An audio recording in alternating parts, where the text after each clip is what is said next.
네, 리포트에서 보신 정치권 쟁점들 짚어보겠습니다. 김기흥 국민의힘 대변인, 성치훈 민주당 정책위 부의장 나오셨습니다. 안녕하십니까? 안녕하세요. 네, 오늘 오후 1시부터 광주에서는 대규모 탄핵 반대 집회가 열리고 있습니다. 경찰에 신고한 집회 참석 인원은 10,000명인데 벌써부터 좀 열기가 뜨겁다고 합니다. 이렇게 많은 사람들이 몰리고 있는 이유가 좀 뭘까요? 아무래도 이제 본인들에 대해서 거리에서 외치는 부분에 대해서 민주당 일부 언론에서 이제 극우다, 아스팔트 우파다 이렇게 폄훼하는 부분이 있지 않습니까? 네. 그렇기 때문에 내가 과연 극우냐 이렇게 생각을 하는 분들인 것 같아요. 대통령 한 개인을 지키는 걸 넘어서 과연 대통령이 계엄과 내란이 등치가 되는 게 과연 맞느냐. 그렇다면 헌재나 형사 소송 관련해가지고 재판 과정에서 대통령의 방어권이 잘 지켜지느냐. 그리고 무엇보다도 법 적용이 형평성 있게 이루어지느냐. 그런 부분에 대한 문제 제기를 할 수밖에 없다고 보는 거거든요.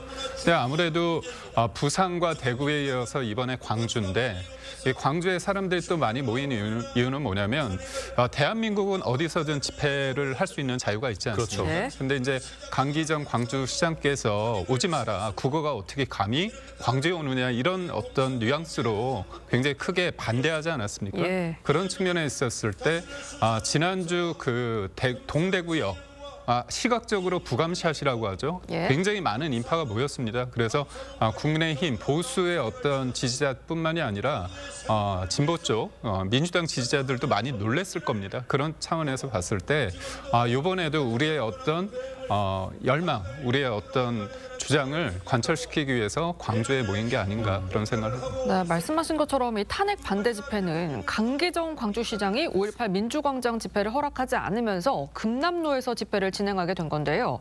민주당 박균택 의원, 광주 집회 장소로 위생 매립장, 그러니까 쓰레기 매립장을 추천해 논란을 낳기도 했습니다. 관련 발언 들어보시죠. 예, 쓰레기장이 아니고 위생 매립지. 지금 저 집회를 하는 건 자유죠. 저 비상계엄을 내란을 옹호하는 세력들에게 5.18 광장을 허용한다는 것은 정말 그 의의를 위해서 싸웠던 사람들의 그렇죠. 정신적인 그 순수성, 숭고함을 더럽히는 행위 아닙니까? 거기를 신청한 자체가 일부러 자극하려는 의도였을 겁니다. 대접해줄 가치는 없는 사람들이죠. 광주 시민들이 뭐라 하겠어요? 야, 이거 민주당 수준이 이것밖에 안 됐나? 그렇게 생각할 거예요. 아니, 오지 마라가라. 그거 어떻게 말할 수 있지? 정치인들 수준이 좀 높아져야 되지 않겠습니까? 좀 부끄러운 줄 아세요? 이 뭡니까, 이거? 네, 박균택 의원 말씀의 요지는 숭고함을 더럽히는 행위다, 자극시키는 의도다 이건데 국민의힘 쪽에서는 평범한 국민들이 참석하는 집회 장소로 이 매립장을 선택한 거는 모욕을 하는 의도다 이렇게 비판을 하고 있거든요. 어떻게 보십니까? 저희는 그 집회에 나오시는 모든 분들이 극우적 성향을 띠고 있다거나 선을 넘는다거나 그렇게 생각하지 않습니다. 네. 그런데 거기에 주최하는 분들 아니면 연단에 오른 분들의 발언 중 일부를 들어보면 매우 극우적 사고를 갖고 계신 분들이 있어요. 네. 그러니까 헌법 시스템을 부정하고 본인들과 생각이 다른 사람들을 밟아버려야 된다고 하고 없애버려야 된다고 하고 없어져 버려야 된다 이런 발언들을 하는 분들은 극우적 사고와 다를 바가 없습니다. 이런 분들이 왜 우리가 극우냐고 말한다면 극우가 무엇인지를 한번 찾아보길 바랍니다. 하지만 거기 나와 있는 분들은 그런 말들에 전부 동의하는 분들이 아니기 때문에 저희는 국민들 일부일 수 있다. 다만 거기 있는 그런 발언들에 대해서는 국민의힘 의원들도 참석하시지 않습니까? 그런 발언들은 자정시킬 수 있고 자제시킬 수 있어야죠. 사실 이렇게 광장의 목소리가 커진다는 것은 제도권 정치가 제대로 작동하지 않는다라는 것도 볼 수도 있거든요. 네. 그렇기 때문에 거기에 나가는 이 제도권 정치에 계신 분들은 여러분들의 목소리를 우리가 들어서 제도권 정치에 잘 반영하도록 노력할 테니 현재 사법 시스템을 부정한다거나 이런 발언은 자제해줘야 된다라는 이런 말씀들을 해줘야 되거든요. 네. 그런 거에 대해서 강기정 시장 입장에서는 아무래도 이런 치안 문제도 있고 하다 보니 그런 우려를 통해서 복합적으로 그런 입장을 밝힐 것 같은데 근데 제가 생각해도 위생 매립장을 가라든지 이런 발언들은 매우 부적절하죠. 네. 그렇기 때문에 그런 것들 역시 민주당에서도 좀 자중할 필요는 있다고 생각합니다. 네, 지금 열리고 있는 탄핵 반대 단체 오후 1시부터 4시까지 집회를 열고요. 탄핵 찬성 단체는 오후 4시부터 7시까지 집회를 여는데 양측 간 거리가 불과 100m도 안 되거든요. 물리적 충돌 가능성도 나오고 있어요. 저는 물리적 충돌 가능성은 적다고 봅니다. 왜냐하면 이제까지 저희가 집회를 수차례 했지만 그 과정에서 탄핵을 찬성하거나 반대하는 사람들끼리 뭔가 그 물리적 충돌이 있었다, 대규모로 있었다 그런 부분은 없지 않았습니까? 예. 그렇기 때문에 본의 아니게 제가 볼 땐 정치권이 이런 거를 어떻게 보면 조장할 수 있다. 이런 생각을 좀 하는 것 같습니다. 저는 민주당에 좀 한 말씀 드리고 싶은 게 뭐냐면 5.18에 어떻게 보면 5.18 그리고 민주주의의 성취는 한 개인에 의해서 특정 세력에 의해서 된 게 아니라 그 당시 국민들이 함께한 겁니다. 그렇지만 그의 어떤 수혜는 소수의 어떻게 보면 586 기득권들이 가지고 있고 어떤 분들은 그걸 통해 가지고 다선 의원이 됐고 어떤 분들은 지자체장이 됐습니다. 네. 그렇다면 그때 이 식으로 여전히 2025년을 규정하면서 본인들은 정의롭고 남들은 다 악마화하는 그런 이분법적 사고는 좀 탈피해야 된다고 보고요. 예.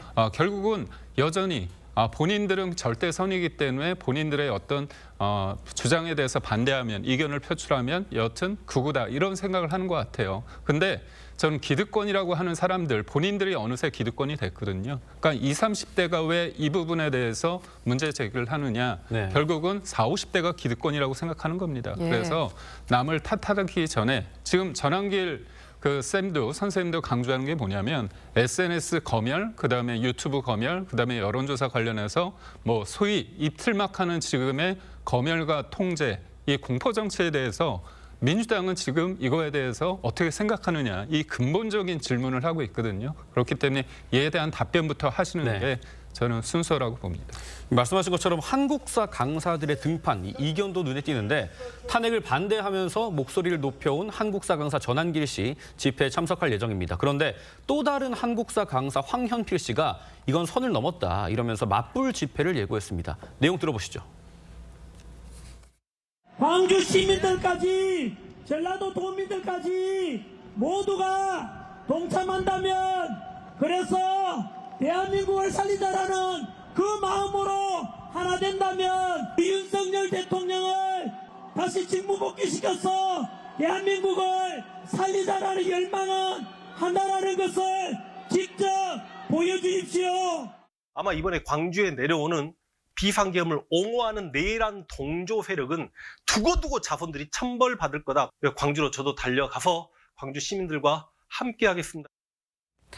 네, 지금 일타 강사 전한길 씨 영향력이 상당히 커지는 모습인데 황현필 씨, 이분도 유명한 강사라고 하는데 황현필 씨가 반발을 하면서 오늘 반대쪽 집회에 참석 의사를 밝혔습니다. 이런 상황 어떻게 봐야 됩니까? 지금 황현필 강사가 지금 선을 넘었다라는 이야기를 했잖아요. 네. 민주당도 마찬가지고 황현필 씨의 생각도 마찬가지일 겁니다. 저희는 뭐 탄핵에 반대한다. 그렇다고 해서 무조건 우리랑 생각이 다르니까 극우 세력이다. 내란 선동 세력이다. 이렇게 말씀드리는 게 아니고요. 탄핵에 반대할 수 있는 그런 목소리 모여서 내실 수 있습니다. 하지만 아까 말씀드린 것처럼 지켜야 할 선이 있다는 겁니다. 대한민국 보수 정당이 제일 추구해야 되는 가치가 뭡니까? 헌법을 수호하는 것입니다. 근데 이 헌법에 설명되어 있는 이런 사법 시스템을 부정하는 듯한 발언, 전한길 씨의 발언으로 예를 들어보면 뭐 을사오적이라느니 헌법재판관들이 인용 판결, 본인이 생각하는 것과 다른 판결을 내리면 민족의 반역자라느니 이런 식으로 이 재판관들을 몰아가는 이런 선동적 발언들이 어떤 결과를 낳았죠? 우리가 지난 서부지법에서의 폭동 현장을 보지 않았습니까? 이런 것도 마찬가지입니다. 이런 식으로 국민들이 갖고 있는 분노를 자꾸 뭔가 사법부를 향하게 해서 이 사법부의 판결 결과에 따라 이 국민들이 움직이고 그것을 받아들이지 못하도록 하는 선동적 발언, 선을 넘는 발언들에 대해서는 지적을 해야 되고 이거는 잘못됐다라고 말을 하는 겁니다. 저는 그렇기 때문에 황현필 씨도 전한길 씨의 발언은 선을 넘었다고 지적한 거 딱 그 부분이라고 생각합니다. 민주당이 저희랑 의견이 다르다고 해서 무조건 그거로 몰아가는 그런 건 아닙니다. 하지만 국민의힘도 대한민국의 대표적인 보수 정당으로서 그런 선을 넘는 발언들을 못하도록 자정작용을 할 수 있도록 좀 나서줘야 되는데 계속해서 동조만 하고 있기 때문에 저희가 지적을 하는 겁니다. 예. 네, 오늘 광주 집회에 국민의힘 전북도당 위원장인 오선의 조배숙 의원과 호남 당협위원장 30명가량이 참석을 합니다. 오늘 울산에서 열리는 탄핵 반대 집회에는 김기현, 박성민, 김민전 의원이 참석한다고 합니다. 국민의힘에서 상당히 많은 이 당협위원장과 이제 의원들이 참석하는 모양새인데 여론전에 좀 힘을 싣는 모양새입니다. 근데 이게 민주당 같은 경우는 지금 어떻게 보면 급하지 않습니까? 네. 그래서 민주당은 총동원령을 내렸다고 볼 수 있습니다. 예. 근데 국민의힘은 그렇지는 않습니다. 네. 제가 당협위원장을 하기 때문에 그 지역에 있는 분들 얘기를 들어보면 본인들이 알아서 나가는 부분이 있고요. 당협위원장에 어떻게 보면 국민의힘의 깃발 아래 나가는 분들은 거의 어떻게 보면 그 전체적인 어떤 규모에 비해서 굉장히 소수다 이렇게 얘기할 수 있습니다. 네. 동원되는 게 아니라 본인들의 자발적 의지로 움직인다고 보시면 될 것 같고요. 무엇보다도 전국적으로 이뤄진다는 데 의미가 있습니다. 예. 탄핵 반대를 하는 데 있어서 우리가 처음에 언급된 것처럼 금남로에 10,000명 이상이 모인 거 아닙니까? 근데 실제로 제가 봤을 때 저도 이제 그 방송 기자를 했지만 부감샷이라고 멀리서 예. 높은 장소에서 찍었을 때 어떻게 보면 그 많은 사람들이 한꺼번에 보일 수 있습니다. 지금 네. 광화문 같은 경우는 부감샷이죠. 그래서 네. 저 많은 사람들이 모여 있는 게 한눈에 보이지만 광주 같은 경우는 금남로에 많은 사람들이 모였지만 이게 거리에서 소위 말해서 위에서 찍은 게 아니라 그냥 평면적으로 찍을 수밖에 없기 때문에 많은 사람들이 모인 게 잘 보여지지 않고 있습니다. 네. 근데 사람들이 왜 모일까요? 그건 그렇습니다. 8년 전에 박근혜 전 대통령의 탄핵이 일방적이었다고 생각하는 겁니다. 그건 뭐냐?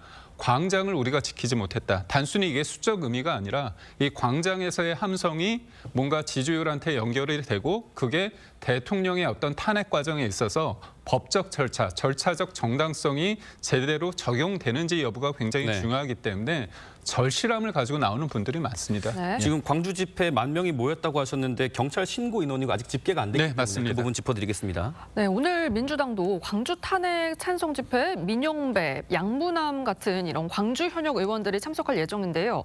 탄핵 반대 집회 열기가 뜨거워지는 이런 상황, 민주당에서는 어떻게 보시는지요? 아무래도 이 불안감들이 반영된 거라고 보는데요. 그게 뭔 말이냐. 사실 작년 12월만 하더라도 탄핵 소추안이 통과되냐 마느냐가 쟁점일 때는 예. 탄핵에 찬성하는 분들이 여의도 앞 광장에 많이 모이지 않았었습니까?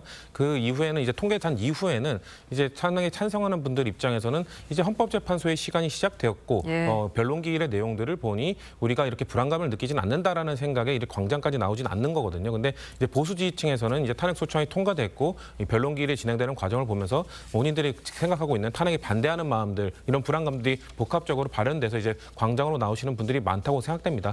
저는 뭐 그런 분들의 아까 말씀드린 것처럼 그런 분들의 마음 있을 수 있다고 생각합니다만 네. 이럴 때일수록 제도권 정치, 정당이 제 역할을 해줘야 됩니다. 저희 민주당도 그런 분들을 굳이 자극할 필요 없고요. 국민의힘도 그런 분들을 선동하는 그런 발언들을 하지 않도록 자중될 수 있도록 하는 것이 이런 광장의 정치, 광장의 문화를 좀 발전시킬 수 있는 방안이라고 생각하고 있습니다. 뭐 불안감이 반영됐다고 말씀하셨는데 좀 궁금한 게 민주당에서는 좀 광화문에서 열리는 집회에 힘을 싣는 것 같아요. 3.1절에 열리는 집회에 참석하는 사람들, 이 당직자에겐 특별 휴가까지 주겠다라고 했는데 유인책, 당근책을 쓰는 민주당의 배경도 좀 궁금합니다.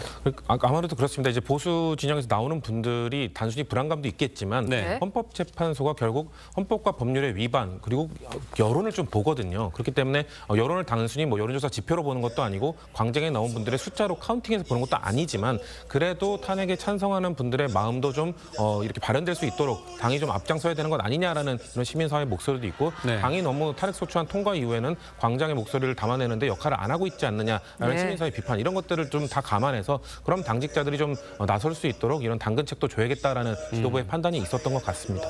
네, 알겠습니다. 이 윤석열 대통령에 대한 헌법재판소의 탄핵 심판이 막바지를 향해 가고 있습니다.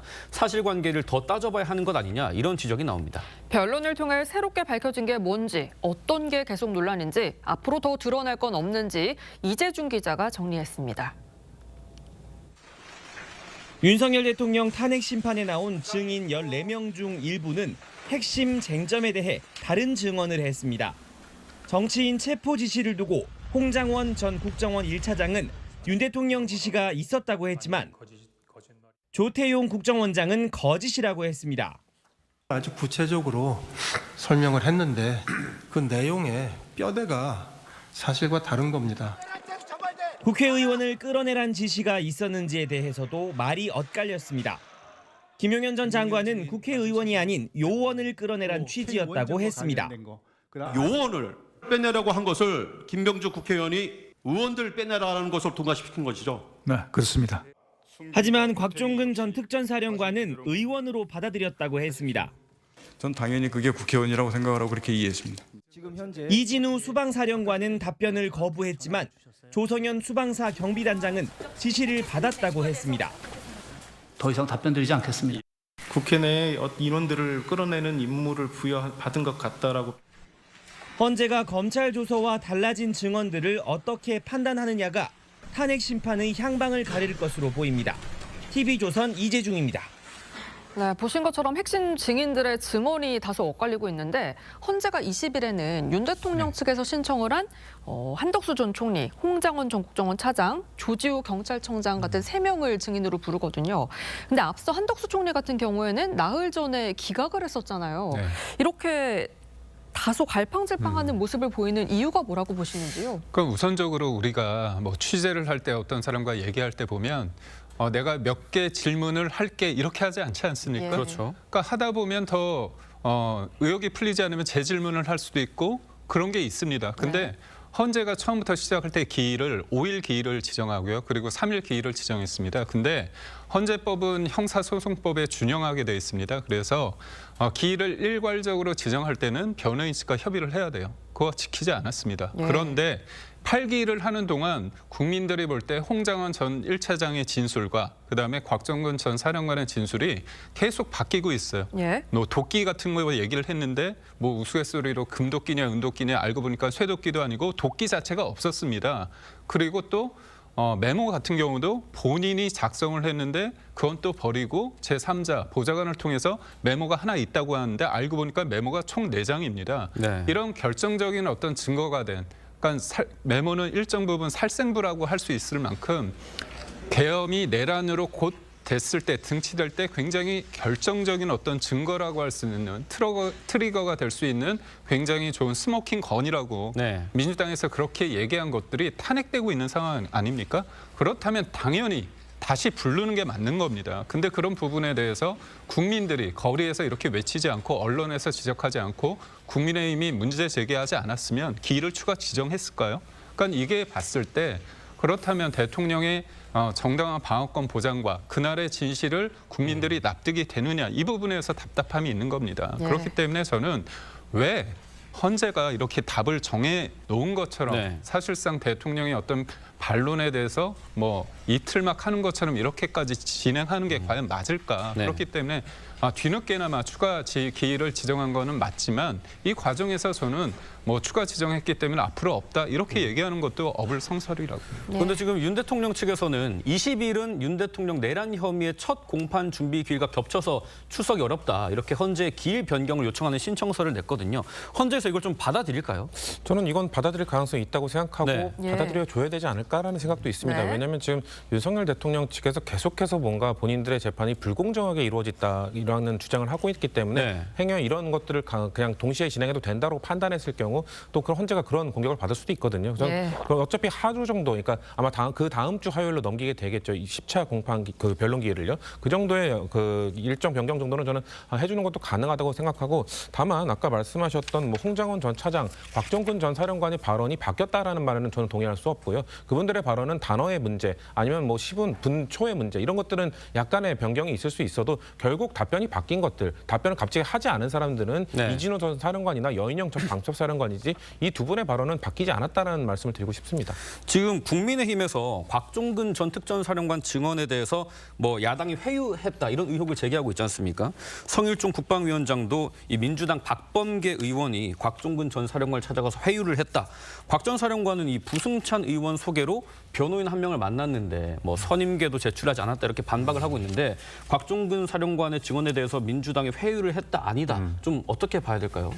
저는 그날 상황을 보면 됩니다. 곽정근 사령관이 국회 오전에 네. 했을 때 멘트와 오후에 했을 때 멘트가 되게 사뭇 다릅니다. 예. 굉장히 적극적으로 변했거든요. 오전에는 굉장히 얘기를 못했습니다. 그렇다면 그 사이에 무슨 일이 있었는가 봤을 때 곽정근 전 사령관과 김현태 단장이 그때 민주당 인사들을 만난 거 아닙니까? 근데 그 김현태 단장이 성일종 그 의원을 만나서 이거는 공문을 보내서 만난 겁니다. 네. 개인적으로 전화해서 만나자는 게 아니라 그 상황에 대해서 얘기를 했는데 이런 얘기를 했다는 겁니다. 대세는 이미 기울었다. 우리 쪽하고 그다음에 박범계 의원이 그거를 메모해가지고 이런 부분으로 소위 말해서 코치를 했다는 거 아닙니까? 네. 그 이후에 변동된 어떤 진술이 굉장히 구체적이고 나왔다는 건데 그렇다면 그날의 진술을 위해서 국회에선 간단한 문제입니다.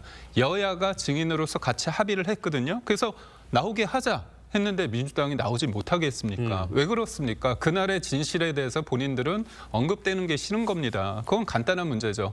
본인들은 그렇게 수많은 증인들을 계속 불러대고 민주당, 국민의힘이 원하는 증인도 아니고 합의된 증인조차도 지금 갑자기 못 나오게 한다. 네. 예. 이거는 진실을 가리고자 하는 그런 거라고 저희는 볼 수밖에 없습니다. 네, 성일종 의원은 김현태 단장을 국회로 불러서 진실을 확인해야 한다. 그리고 회유가 사실이라면 민주당 의원들이 사퇴를 해야 된다라고 요구를 하고 있어요. 어떻게 보십니까? 저는 민주당이 곽종근 전 사령관을 믿고 곽종근 전 사령관과 김현태 단장을 같이 부르는 게 필요하다고 생각합니다. 두 분을 대질신문을 시켜서 네. 대체 그때 김현태 단장이 오해한 게 있다면 어떤 걸 오해한 것이고 곽종근 사령관의 입장은 어떤 것이고 이런 것들을 이야기해야 된다고 생각을 하고요. 사실 그 9일 날 그 곽종근 사령관의 입장이 바뀌었던 그날 오전 상황을 보면은 답변이 제한됩니다라는 말을 여러 번 했거든요. 네. 근데 처음에 답변이 제한됩니다라고 했을 때랑 마지막에 답변이 제한됩니다 했을 때 그분의 눈빛 흔들리는 이 내적 갈등이 우리 그대로 카메라에 잡혔습니다. 예. 처음에는 난 답변할 생각이 전혀 없다는 얘기로 가다가 다른 증인들이 조금씩 답변하는 것들을 들으면서 나도 얘기를 해야 되는 것인가? 왜냐하면 곽종근 전 사령관은 그 전날 검찰이 자수서를 제출했기 때문에 네. 본인이 제출한 자수서에 관해서 진술을 해야 되는지 안 해야 되는지 내적 갈등을 심하게 겪고 있는 것들을 국민들이 다 봤습니다. 그런 상황 속에서 민주당이 만약에 회유를 했다고 하면은 얘기하셔도 된다라고 내용을 수정하는 것이 아니라 이제 얘기하셔도 됩니다. 네. 이미 얘기들을 다 하고 있으니 진실은 밝혀질 겁니다. 이런 것들이 회유라고 하면 회유인 거죠. 근데 그 국민의힘에서 계속 얘기하는 것처럼 단어 하나하나 뭐 코치를 했다 이런 것들은 그 성일종 의원의 발언 이후에도 곽종원 사령관이 그 변호인을 통해서 본인의 입장을 밝혔고요. 네. 그리고 김현태 단장의 이야기는 아직까지 본인의 입을 통해서 나온 게 없습니다. 예. 성일종 의원을 통해서 나왔기 때문에 저는 그렇기 때문에 김현태 단장을 같이 부르는 게 민주당도 필요하지 않을까? 전 그렇게 생각합니다. 네, 알겠습니다. 지금까지 정치권 쟁점 짚어봤습니다. 두 분 말씀 여기까지 듣겠습니다. 감사합니다. 고맙습니다.